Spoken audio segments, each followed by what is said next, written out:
Bienvenidos. Hoy vamos a hablar de algo que afecta directamente a millones de jóvenes colombianos, la educación superior gratuita. ¿Es posible que en Colombia estudiar en una universidad pública no te cueste un peso? Y si es posible, ¿eso realmente cambia las cosas para quienes más lo necesitan? Esas son exactamente las preguntas correctas, porque una cosa es que la matrícula sea cero y otra muy distinta es que eso se traduzca en equidad real. Hoy vamos a explorar esta diferencia. Y para entenderlo bien, tenemos que ver de dónde venimos. Colombia lleva décadas con una deuda histórica con la educación pública superior, pero en los últimos años se han dado pasos que simplemente no tienen precedente en la historia del país. Entonces arranquemos por el principio. ¿Cómo llegamos hasta aquí? El sistema de educación superior en Colombia está regulado desde 1992 por la Ley 30. Esta ley creó la estructura que tenemos hoy en día, universidades públicas, privadas, técnicas, tecnológicas, pero también dejó una fórmula de financiamiento que, con el tiempo, se convirtió en un problema muy serio. Exacto, la Ley 30 prometió aumentar los recursos a las universidades públicas al ritmo de la inflación, pero en la práctica eso resultó ser un techo, no un piso. Las universidades crecieron en estudiantes, en programas, en costos, pero el presupuesto no creció al mismo ritmo. Eso generó lo que los expertos llaman un desfinanciamiento histórico. ¿Y qué tan grave era ese desfinanciamiento? Afectaba a todo, la calidad de los profesores, la infraestructura, los laboratorios, las universidades públicas funcionaban con lo justo, y en ese contexto, pedirle a un joven de estrato 1 que pagara matrícula, aunque fuera relativamente baja, era una barrera enorme. El primer granito moderno fue durante el gobierno de Iván Duque, en 2021. Se implementó la llamada matrícula cero, que eximía del pago de la matrícula a los estudiantes de estratos 1, 2 y 3 en universidades públicas. Eso benefició inicialmente a más de 700.000 estudiantes. Fue un paso importante, pero incompleto. Primero, seguía usando el criterio de estrato, que es una medida imperfecta de la pobreza real, y segundo, no resolvía el problema de fondo del financiamiento universitario. Y ahí es donde entra el gobierno actual, ¿verdad? Sí, en diciembre de 2023 el presidente Petro firmó el decreto 2271, que amplió radicalmente la gratuidad a través de la política llamada Universidad en tu territorio. Y en 2023 el Congreso aprobó la Ley 2307, que la convirtió en política de Estado permanente, con el nombre de Puedo Estudiar.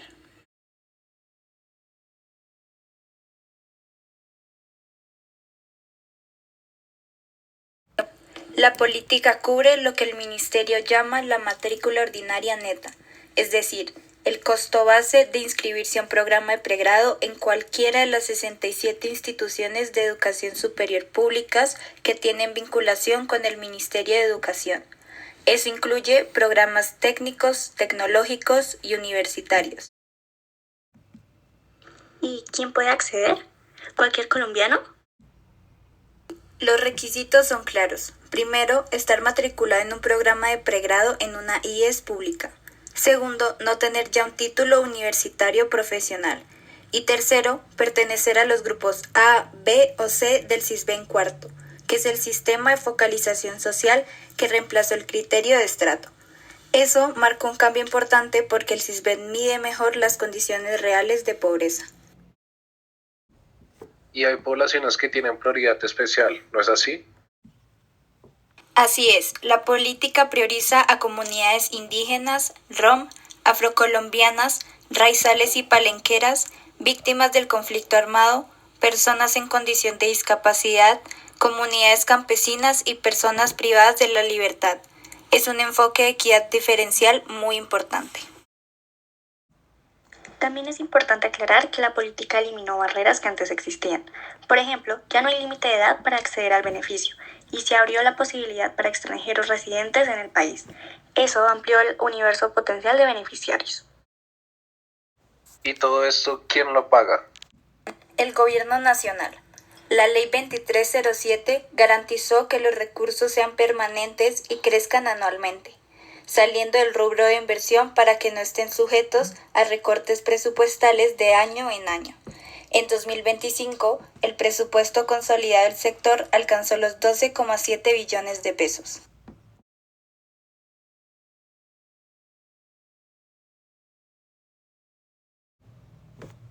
Pasemos a los números. ¿Cuánto ha cambiado realmente el acceso a la educación superior? Las cifras son históricas. En el primer semestre de 2024, 837.000 estudiantes de pregrado en instituciones públicas se beneficiaron de la política, lo que representó el 96% de todos los matriculados en IES públicas del país. La inversión total fue de 2,23 billones de pesos solo en ese semestre. Y en perspectiva, entre 2023 y 2024, el gobierno invirtió 4 billones de pesos en gratuidad de matrícula. Para tener una idea, eso es más de lo que muchos países de la región gastan en toda su educación superior en un año. Y en términos de cobertura total, la matrícula en educación superior llegó a 2.475.000 estudiantes en 2023, la cifra más alta de la historia. La tasa de cobertura bruta fue del 55,38%, la más alta de la última década, superando incluso los niveles prepandemia. Un dato particularmente significativo para hablar de equidad es el acceso rural. La tasa de tránsito inmediato a la educación superior en zonas rurales llegó al 27,1% en 2023, el mejor comportamiento de los últimos 5 años. Aunque sigue siendo mucho menor que en las ciudades, el avance es real. Y el gobierno también tiene metas ambiciosas hacia adelante, ¿cierto? Sí, la meta es crear 500.000 nuevos cupos en educación superior durante este gobierno. Para entender la magnitud, eso equivale a todos los cupos creados en Colombia desde que se expidió la Ley 30 en 1992 hasta 2022, es decir, en 30 años.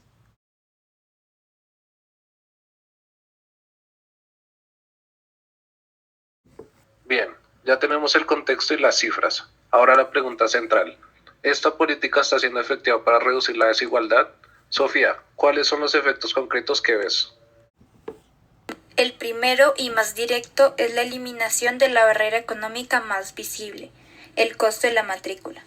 Antes de esta política, para una familia de estrato 1 o 2, pagar una matrícula universitaria, aunque fuera de 500 o 600.000 pesos, podía ser la diferencia entre estudiar y no estudiar. Esa barrera desapareció. Y eso se ve en los números de nuevos estudiantes. La estrategia Universidad en tu territorio logró vincular 94.000 nuevos estudiantes solo en 2023, con proyección de llegar a 150.000 en 2024.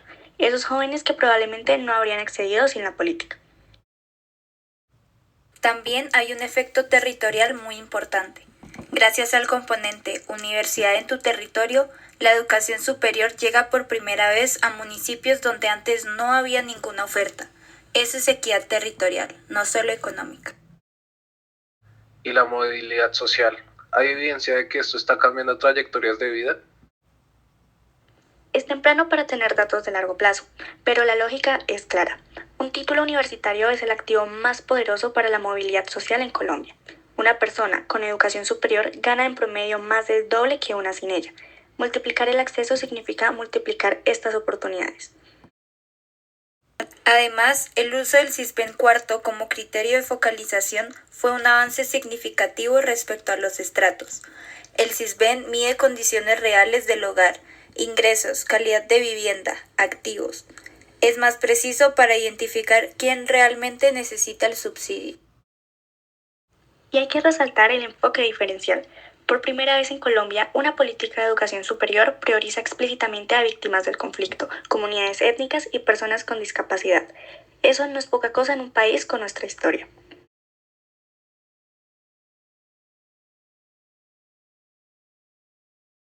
Ahora viene lo difícil, porque si la política tiene tan buenos resultados, ¿por qué hay economistas y expertos que la critican? Cuéntanos. Hay al menos 4 retos estructurales que no podemos ignorar.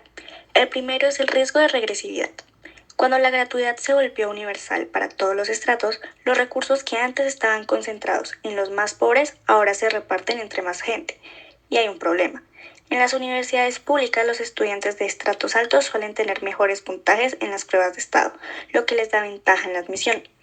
Así, pueden estar accediendo a un subsidio que realmente no necesitan. Es un punto válido, aunque hay que matizarlo. El uso del Sisbén cuarto ayuda a corregir eso en parte, y el enfoque de priorización para poblaciones vulnerables también, pero la tensión existe. El segundo reto es la capacidad limitada de las IES públicas. Las universidades públicas en Colombia históricamente han tenido restricciones de cupos.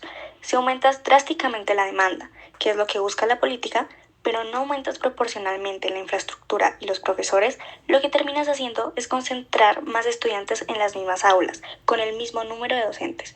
Eso presiona la calidad. Por eso el gobierno también ha invertido en infraestructura.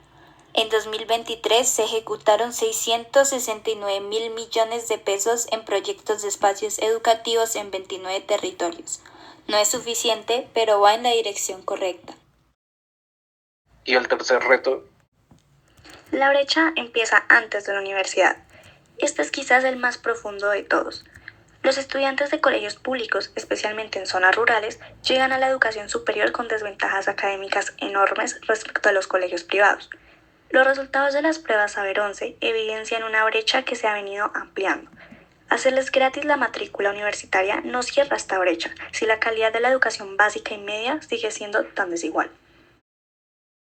Y los estudios del SPADIES, que es el sistema oficial que monitorea la deserción, muestran exactamente eso. El principal predictor de que un estudiante abandone la universidad no es el dinero, sino su desempeño académico previo. Los estudiantes con menores puntajes en Saber 11 desertan mucho más, sin importar si la matrícula es gratis. ¿y cuál es el cuarto reto? La sostenibilidad financiera del sistema. Las tasas de deserción en Colombia aún son preocupantes. 8% anual en nivel universitario, casi 13% en tecnológico y más del 16% en técnico profesional. La matrícula cero ayuda a reducir esta deserción, pero no la elimina. Los estudiantes también necesitan transporte, alimentación, libros, computadores. Y muchas universidades públicas aún no tienen los recursos necesarios para ofrecer todos estos apoyos y complementos. El ministerio ha destinado 26.000 millones de pesos para combatir la deserción, con programas de tutorías, apoyo en salud mental, acompañamiento a poblaciones vulnerables, y 300.000 millones anuales en planes de calidad para las IES. Son señales importantes.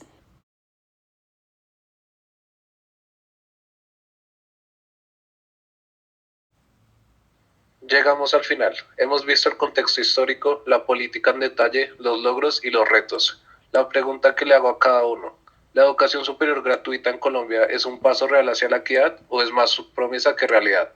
Tú primero. Mi respuesta es sí, es un paso real, y es el más grande que ha dado Colombia en décadas. 837.000 estudiantes con matrícula cero, un 96% de cobertura en IES públicas, inclusión de territorios que nunca habían tenido acceso, y una ley que garantiza que esto no dependa del gobierno de turno. Eso es estructural, pero para que la equidad sea completa, hay que fortalecer simultáneamente la educación básica, los apoyos de permanencia y el financiamiento de las universidades. La matrícula es la puerta, pero una vez dentro, el estudiante necesita muchas otras cosas. Yo diría que es un avance necesario pero insuficiente. Es necesario porque la barrera económica era real y afectaba a los más pobres, pero es insuficiente porque el problema de la desigualdad educativa en Colombia no empieza en la matrícula universitaria, empieza en el preescolar, en la primaria y en el bachillerato. Y si no cerramos estas brechas, la gratuidad universitaria corre el riesgo de convertirse en un subsidio regresivo, que le sirve más a quienes ya tienen la ventaja que en una herramienta de verdadera equidad. Dos visiones complementarias, no opuestas, y creo que ese es el mensaje central de este video. La gratuidad universitaria en Colombia es un logro histórico que hay que reconocer y defender, pero también hay que ser honestos sobre lo que nos resuelve. La equidad en educación es una cadena, y si se rompe en algún eslabón, en la calidad de la educación básica, en los apoyos de permanencia o en el financiamiento universitario, el esfuerzo no llega a un buen puerto. Colombia está en un momento histórico. La decisión que se tomó es ambiciosa y valiente. Ahora el reto es complementarla con políticas igual de ambiciosas en los otros frentes.